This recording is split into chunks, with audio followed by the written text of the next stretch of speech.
नमस्कार, स्वागत है आपका। आपके साथ में हूं अमित गर्ग शुक्ला।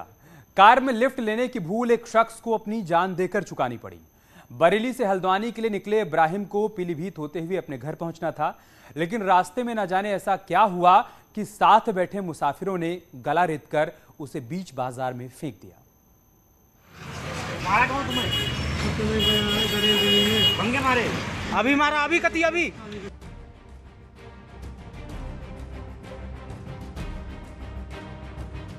बीच सड़क पर हत्यारों का तांडव। मौत करीब थी, तमाशा देखते रहे लोग। पीलीभीत पुलिस के इकबाल को चुनौती। 10 कदम चलने में पुलिस को लगे 20 मिनट। मारा कौन तुम्हें? भंगे मारे? अभी मारा, अभी कती अभी। क्या मारो? गर्दन काट दी यार, पुलिस को बुलवाओ यार।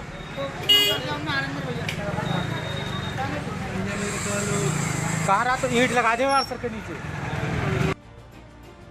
मौत से पहले की ये तस्वीरें झकझोर देने वाली हैं। सनसनीखेज वारदात से लोग इतना डर गए कि मौके पर खड़े लोगों की इंसानियत भी मर गई। मदद को एक भी हाथ आगे नहीं बढ़ा। मारा कौन तुम्हें? भंगे मारे? अभी मारा, अभी कती अभी। क्या मारो? गर्दन काट दी यार, पुलिस को बुलवाओ यार।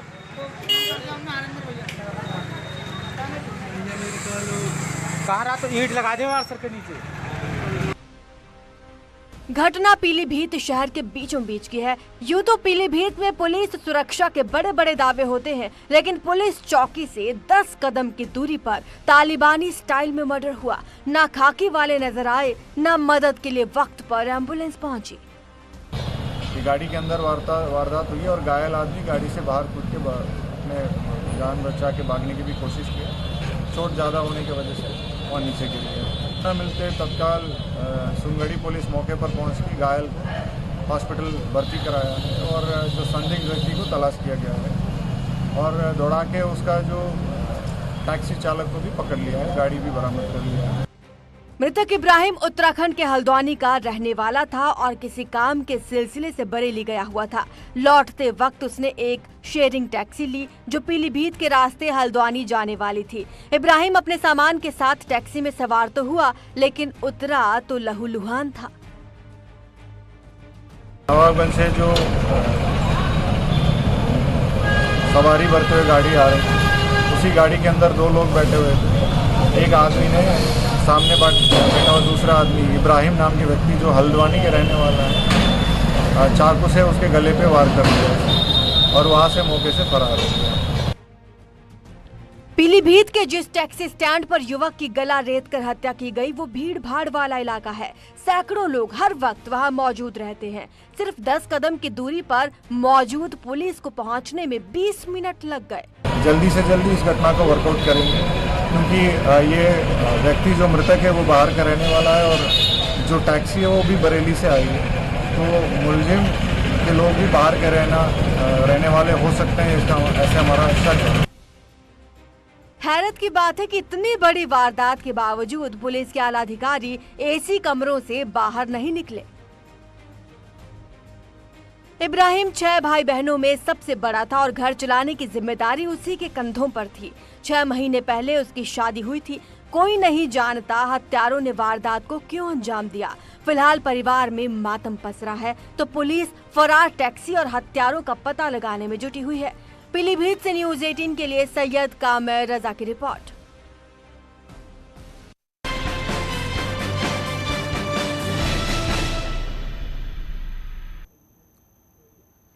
राज और अंजलि का फिल्मी इश्क तो आपने देखा ही होगा, लेकिन अनन्या और अंजलि का इश्क मथुरा में सुर्खियां बटोर रहा है। 2 युवतियों की प्रेम कहानी में जब परिवार विलेन बना, तो गोरखपुर वाली अंजलि ने अपनी प्रेमिका को लाने के लिए वकीलों की पूरी फौज भेज दी। अनन्या का अंजलि से इश्क, बेटी का सच जान माँ के उड़े होश। समलैंगिक रिश्तों पर तमाम फिल्में, तमाम प्रदर्शन हुए, लेकिन ये वो सच है जिसे कोई भी माँ बाप बर्दाश्त नहीं कर पाते। ताजा मामला मथुरा का है। यहाँ एक युवती को गोरखपुर की अंजलि से इश्क हो गया। इश्क का ऐसा सुरूर चढ़ा कि युवती शादी के बाद अपने ससुराल से भाग आई।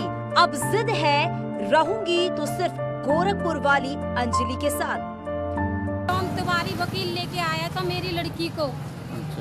गोरखपुर से उस अंजलि लड़की ने भेजा था और वो लड़की जो अपनी दिमाग का मतलब बीमार मतलब उसको ऐसा कुछ कर दिया है, वो मतलब अपने दिमाग में है नहीं, पागल हो चुकी है वो लड़की। और उसी से बोलते हैं कि अपने अंजलि के नाम से वो सिर न कहते थे सिर को मार दे के, तो वो अंजलि के नाम से सिर को दे के मार दिया। और युवती ने अपने इश्क को मुकम्मल करने के लिए अपनी माँ और भाई से बगावत कर ली। मोहब्बत के रास्ते में अड़चन डाल रहे घर वालों के खिलाफ युवती कोर्ट चली गई। उधर बेटी का सच जानकर मां के होश उड़ गए। समलैंगिक रिश्ते की खबर बाहर फैली तो मानो के डर से मां और भाई ने आत्मदाह की कोशिश कर बैठे। वो तो गनीमत रही कि कोई अनहोनी नहीं हुई। एक बार फिर अजीबोगरीब मामला सामने आया है। यहाँ मथुरा की रहने वाली युवती को गोरखपुर की युवती से प्यार हो गया है। मामला संज्ञान में आने के बाद युवती की मां और भाई ने थाने में आत्महत्या का प्रयास किया तो पुलिस ने सारी फैसियत को देखते हुए महिला को न्यायालय में पेश कर दिया है।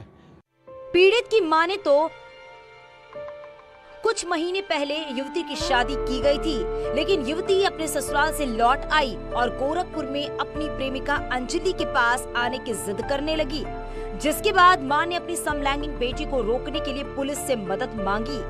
लेकिन पुलिस के भी लाख समझाने पर युवती ने अपना इरादा नहीं बदला।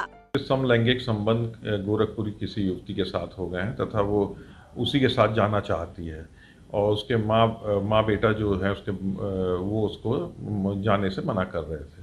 तो इसी के संबंध में अभियोग पंजीकृत किया गया है और मजिस्ट्रेट के सामने बयान कराया जाएगा। जैसा वो आदेश होगा उसके अनुसार कार्रवाई की। भारत में वैसे तो समलैंगिक रिश्तों को लेकर कोई स्पष्ट कानून नहीं है। वहीं सुप्रीम कोर्ट 2018 में समलैंगिक रिश्तों को मान्यता भी दे चुका है। हालांकि मथुरा पुलिस का कहना है कि युवती अगर परिवार की बात नहीं मानी तो कानूनी कार्रवाई की जाएगी। Bureau report, news 18।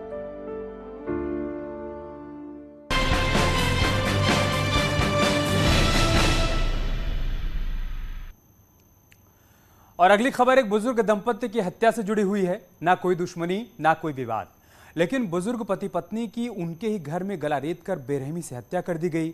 कौन है हत्यारे, क्या था उनका मकसद, किसी को कुछ नहीं मालूम।